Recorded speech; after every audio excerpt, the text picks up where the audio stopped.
mungkin ada yang mengatakan demikian, tapi kenyataan prakteknya kalau tidak dikerjakan mereka merasa bersalah. Bahkan sebagian mereka mengatakan masa kayak ngubur kucing ya. Saya tidak mengatakan semua ya, tapi sebagian mereka jelas-jelas mengatakan demikian.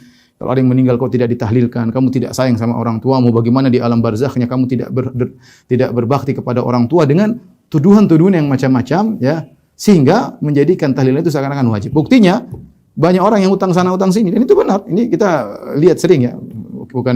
Bukan kita mengada-ngada ya, bukan kita mengada-ngada ya. Mereka sudah tertimpa musibah, kemudian disuruh bikin acara hari pertama, apalagi zaman sekarang orang banyak yang susah ya.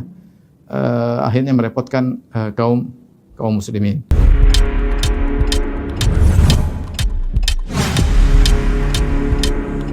Para ikhwan dan akhwat yang dirahmati Allah Subhanahu wa taala, pada kesempatan kali kita akan bahas tentang ritual tahlilan yang merupakan tradisi yang banyak dilakukan di masyarakat kita ya.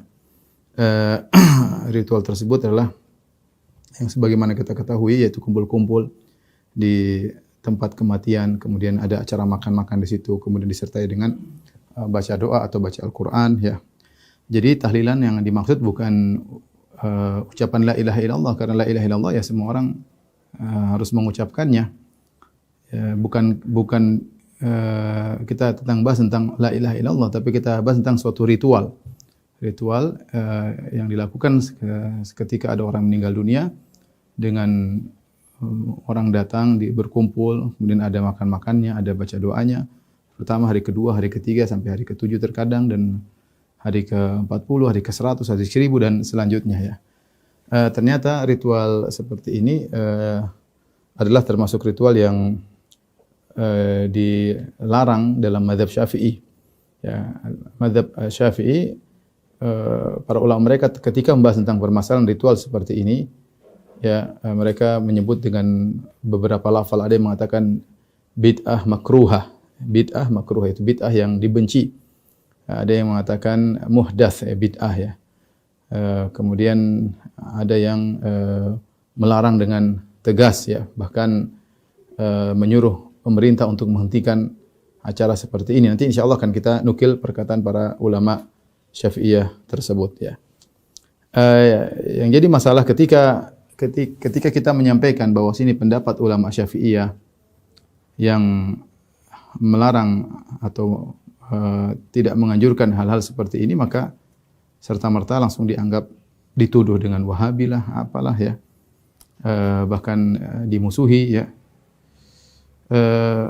Dan perkara yang sangat aneh ya berkaitan dengan ritual tahlilan ini ritual yang sepakat ulama tidak dikerjakan di zaman Nabi sallallahu alaihi wasallam ya. Tidak ada yang mengerjakan. Nabi sallallahu alaihi wasallam kita tahu banyak keluarganya yang meninggal. Istrinya Khadijah radhiyallahu taala anha meninggal, kemudian anak-anaknya juga meninggal ya, Ruqayyah, kemudian Ummu Kulthum, Zainab ya. Kemudian Ibrahim ya. Anak-anaknya meninggal dan Nabi sama sekali tidak pernah mentahlilkan mereka. Demikian juga orang-orang tercinta Nabi seperti pamannya Hamzah bin Abdul Muttalib ketika meninggal dan Nabi sangat mencintainya pun Rasulullah SAW tidak tahlilkan. Demikian juga banyak para sahabat yang meninggal baik di medan pertempuran atau karena sakit ya. Itu pun mereka tidak ada yang mengadakan acara tahlilan. Kita berpindah kepada generasi tabi'in. Demikian juga di generasi tabi'in tidak ada yang bikin acara tahlilan seperti yang dilakukan oleh masyarakat kita ya. Berapa ribuan sahabat meninggal tidak ada yang ditahlilkan. Berapa ribu tabi'in meninggal tidak ada yang ditahlilkan ya. Demikian juga para ulama-ulama tabi'ut tabi'in tidak ada acara tahlilan seperti yang dilakukan oleh masyarakat kita.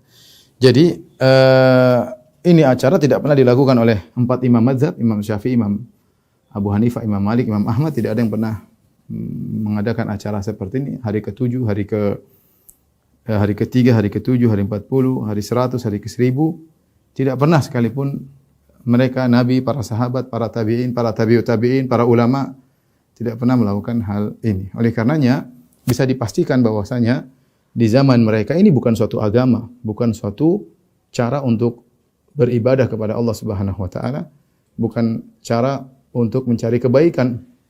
Ya. Kalau memang ini adalah suatu kebaikan, pasti mereka sudah tahu ya. Lebih tahu daripada kita. Dan tentu mereka lebih semangat, mereka lebih sayang kepada keluarga mereka mungkin ya. Mungkin daripada kita, mungkin mereka lebih sayang, mereka lebih ngerti tentang hari akhirat, mereka lebih ngerti tentang ngerinya alam barzakh ya, sehingga mereka tentu lebih semangat untuk mengadakan acara-acara seperti ini bagi kerabat-kerabat mereka yang meninggal dunia. Tapi kenyataannya kenapa tidak satupun yang melakukannya ya. Demikian juga ketika Nabi SAW meninggal dunia, kenapa tidak ada berkurun-kurun beratus-ratus tahun, kenapa tidak ada yang melakukan sekali ya buat Nabi SAW. Anehnya ya, di zaman dulu bukan merupakan ibadah, sekarang kenyataannya dianggap wajib. Kenyataannya dianggap wajib. Maka sungguh indah perkataan Imam Malik sebagaimana dinukil oleh Ibnu Hazm dalam kitabnya Al-Ihkam. Imam Malik, gurunya Imam Syafi'i, pernah berkata, "Fama lam yakun yauma idzin dinan la yakunul yauma dinan." Apa yang di zaman Nabi bukan agama, di zaman sahabat bukan agama, maka sekarang juga bukan agama. Ya. Ini sudah konsekuensi. Yang di zaman Nabi bukan agama, sekarang juga bukan agama. Karena kalau kita bilang di zaman Nabi bukan agama, sekarang jadi agama, berarti Nabi ada yang disembunyikan, atau berarti ada suatu kebaikan yang semua sahabat tidak tahu terus kita tahu ya. Bagaimana sesuatu yang di zaman Nabi tidak ada sekarang jadi wajib? Mungkin mereka berkata kita tidak mewajibkan. Mungkin ada yang mengatakan demikian, tapi kenyataan prakteknya kalau tidak dikerjakan mereka merasa bersalah. Bahkan sebagian mereka mengatakan masa kayak ngubur kucing ya. Saya tidak mengatakan semua ya, tapi sebagian mereka jelas-jelas mengatakan demikian.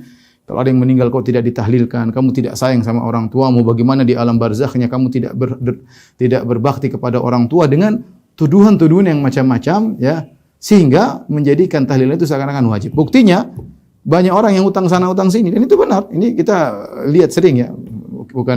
Bukan kita mengada-ngada ya, bukan kita mengada-ngada ya. Mereka sudah tertimpa musibah, kemudian disuruh bikin acara hari, apalagi zaman sekarang orang banyak yang susah ya. Akhirnya merepotkan kaum muslimin. Maka inilah kenyataan pahit yang kita rasakan sekarang.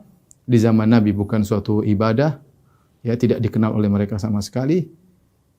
Kemudian di zaman sekarang tiba-tiba menjadi bukan hanya sekadar sunnah, bahkan wajib. Kalau orang tidak mentahlilkan maka dikucilkan, dan itu kenyataan. Banyak saya dapat laporan. Kalau tidak mentahlilkan maka dikucilkan keluarganya, dikucilkan sama tetangganya. Padahal ulama Syafi'iyah mengatakan minimal makruh. Apalagi nanti akan kita nukilkan makruh tersebut ada yang memahami adalah haram. Ya. Minimal makruh, dan namanya makruh ya ditinggalkan dapat pahala. Ulangi, makruh itu apa? Ditinggalkan dapat pahala, bukan dikerjakan dapat pahala. Jangan dibolak-balik definisi, karena sebagian orang, oh itu kan makruh. Ya makruh kita kerjakan dapat pahala. Gimana? Definisi yang benar itu namanya makruh kalau ditinggalkan dapat pahala. Kalau sunnah baru mustahab dikerjakan dapat pahala. Kalau makruh dikerjakan tidak sampai dosa, tapi ditinggalkan dapat pahala. Kalau gitu, kalau ingin dapat pahala ya tinggalkan acara seperti itu.